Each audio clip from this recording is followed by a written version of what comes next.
نبی پاک بے مثل و بے مثال ہے، لا مثل لہ ولا مثال لہ، حضور کی مثل بھی کوئی نہیں اور مثال بھی ہے ہی کوئی نہیں۔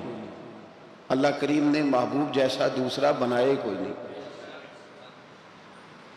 سمجھنی ہے بات آپ نے، حضور میں شک کوئی نہیں پر ابو جہل نے شک کیا، نبی پاک میں شک کوئی نہیں پر ابو لہب نے شک کیا، حضور میں شک کوئی نہیں پر عتبہ اتیبہ شیبہ ان کا شک آخر تک نہیں گیا، حالانکہ حضور میں کوئی شک دور کرانے بھی آئے تو شک نہیں گیا، ایک دفعہ نہیں کئی دفعہ، درجنوں دفعہ، بیسیوں دفعہ۔ ایک ابو جہل کو لے لے، دماغ میں شک تھا حالانکہ حضور میں کوئی شک نہیں۔ ایک دن آگے کہنے لگا کہ بتائیے میری مٹھی میں کیا ہے، تو نبی پاک صلی اللہ تعالی علیہ وسلم نے فرمایا اگر میں نے بتا دیا، کہنے لگا اگر آپ نے بتا دیا تو میں کلمہ پڑھ لوں گا۔ حضور نے فرمایا میں نے بتا دینا ہے پر تو نے کوئی نہیں پڑھنا، میں بتا دینا۔ کہ بتائیے، تو حضور نے فرمایا چل سودا کر لیتے ہیں، اگر جو تیری مٹھی میں ہے وہی بتا دے پھر تیرا کیا خیال ہے؟ تو نبی پاک صلی اللہ تعالی علیہ وسلم نے کہا کیا بھئی ابو جہل کی مٹھی میں؟ تو اس کی مٹھی میں کنکر تھے، کنکروں نے کلمہ پڑھنا شروع کر دیا۔ جب کنکروں نے کلمہ پڑھا، پتھر تھے وہ، انہوں نے کلمہ پڑھا، ابو جہل نے وہ کنکر زمین پہ پھینکے کہنے لگا اوہو تیرا جادو تو پتھروں پہاڑوں پہ بھی چلتا ہے۔ اب جملہ کہنے لگا ہوں سمجھ لینا، ابو جہل گوشت کا آدمی تھا، کنکر پتھر تھے، پتھر کلمہ پڑھ گئے، گوشت پوشت کا آدمی تھا پر کلمہ، کیونکہ یہاں کیا تھا شک، اس نے آگے نہیں بڑھنا، گوشت پوشت کا شخص ہو کے پتھروں سے آگے نکل، نبی پاک صلی اللہ علیہ وسلم کی خدمت میں آیا۔ بلکہ وہ جو یہودی والی روایت ہے اس کے پس منظر میں بھی بعض محدثین نے لکھا ہے، اس کو بھی اسی نے بھیجا، کہنے لگا جاؤ نبی پاک سے جا کے کہو اگر وہ درخت آپ کا کلمہ پڑھے تو میں بھی پڑھ لوں گا۔ درخت، اب درخت ہوتے تو جاندار ہیں پر کلمے تو کوئی نہیں نہ پڑھتے، درخت سے بھی تو انسانوں سے کلمہ پڑھنے کی بات، اگر درخت پڑھے تو میں پڑھ لوں گا۔ نبی پاک صلی اللہ علیہ وسلم دور بیٹھے تھے، درخت دور تھا، اور امام سیوطی علیہ رحمہ نے لکھا ہے درخت بھی کیکر کا تھا۔ نبی پاک صلی اللہ علیہ وسلم نے فرمایا اس یہودی سے کہ تو جا کے درخت کو کہہ کہ تجھے نبی پاک بلاتے ہیں۔ فرمایا میں گیا تو پھر تم نے کہنا جادو کر کے بلایا ہے۔ احتیاط بھی کی، ہر چیز آنکھوں کے سامنے رکھی، تو جا کے کہہ کہ تجھے بلاتے ہیں۔ وہ بندہ گیا، جا کے کہنے لگا، اور امام سیوطی نے اس کو لکھا ہے، کہنے لگے اس نے نبی پاک کا نام بھی نہیں لیا، کیونکہ ابو جہل اینڈ کمپنی کو پتا تھا کہ مصطفیٰ کے نام میں بھی بڑی برکت ہے، خالی نام بھی نہیں لیا۔ کہنے لگا درخت وہ جو سامنے بیٹھے ہیں نا وہ تجھے بلا رہے، نام نہیں لیا حضور کا، وہ جو سامنے بیٹھے ہیں نا، جاءت لدعوتہ الاشجار ساجدۃ، امام بوصیری کہتے ہیں درخت آیا اور سجدہ کرتا ہوا، زمین چیرتا ہوا آیا۔ کس طرح آیا؟ پہلے آگے جھکا، پھر پیچھے جھکا، دائیں جھکا، بائیں جھکا۔ یہاں بھی لکھنے والوں نے لکھا ہے کہ وہ نہ درخت اپنی جڑیں اکھیڑ رہا تھا، جب چلنا تھا نا اس نے حضور کی طرف آنا تھا تو آگے دائیں بائیں ہوا، جڑیں اکھیڑ رہا تھا۔ لیکن ہمارے استاد جب ہمیں یہ روایت پڑھایا کرتے تھے تو کہتے تھے جڑیں نہیں اکھیڑ رہا تھا، جب اس نے سنا مجھے نبی پاک نے بلایا تو اسے وجد ہو گیا تھا، وہ جھومنے لگ گیا تھا، جھوم رہا تھا، حضور نے مجھے بلا لیا، جاءت لدعوتہ الاشجار ساجدہ۔ تو درخت آیا، اس نے آ کے نبی پاک کو سجدہ کیا، لکڑی کا بنا ہوا درخت ہے، سجدہ کیا۔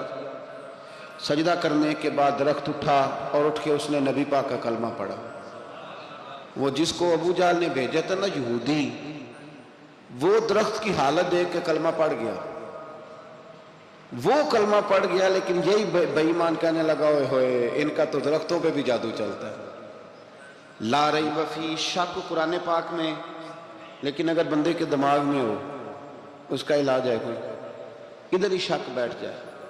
بھئی سادی مثال دیتا ہوں کہ سامنے دیوار صاف ہو لیکن گرد اگر آئینے پہ پڑی ہو، دیوار صاف کرنی چاہیے کہ اینک کا شیشہ صاف کرنا چاہیے؟ ساری زندگی لوگ دیوار صاف کرتے گزار دیتے، ساری زندگی تراش خراش کرتے گزار، اپنی مرضی کی پینٹنگ کرتے گزار دیتے ہیں، پر اپنی آنکھ کی پتلی صاف نہیں کرتے، آنکھ کی پتلی صاف نہیں کرتے۔ کسی نے حضرت رومی سے کہا تھا